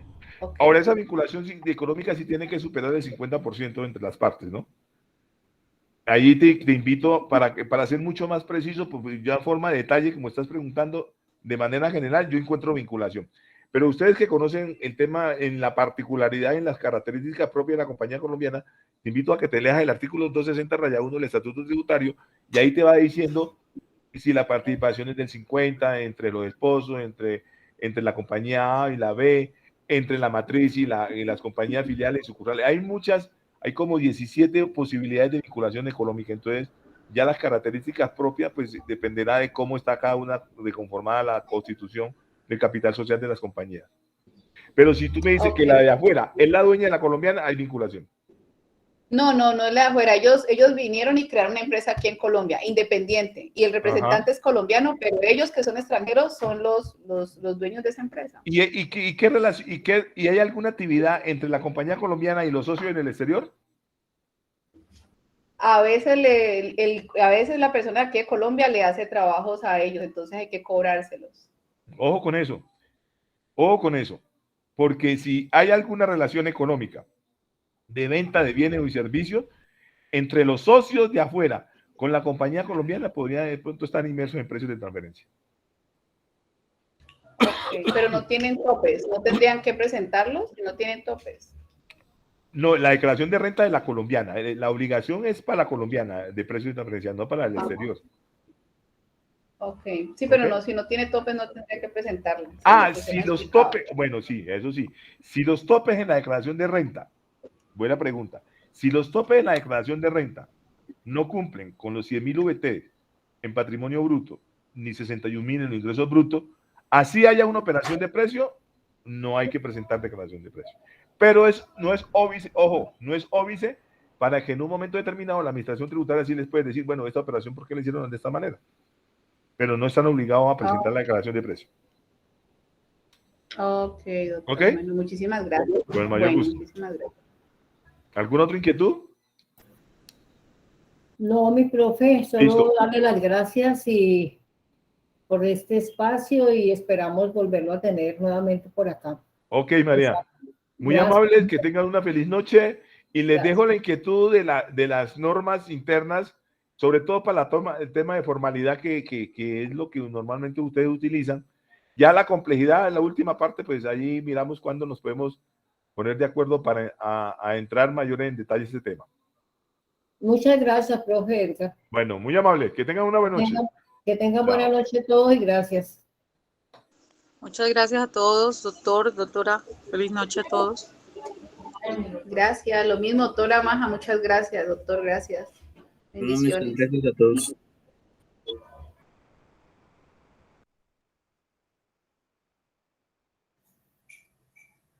Buenas noches. ¿Las diapositivas las envían a algún link? Qué pena.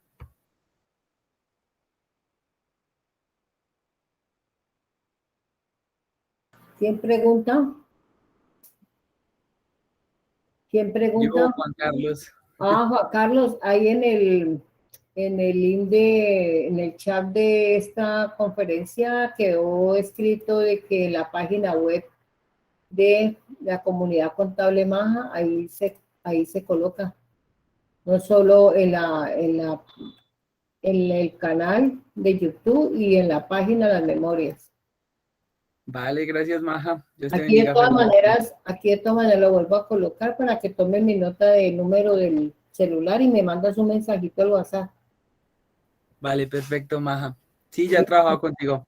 Ah, bueno, listo. Ya estás en los grupos, ¿no? Sí, Ah, correcto. bueno, ahí te das cuenta que siempre mando frecuentemente los mensajes y la página. Y ahí está todo. Sí, ahí está todo. Muchas Bueno, gracias, Maja. Dios te bueno, bendiga. Carlos, Feliz me noche. agrado.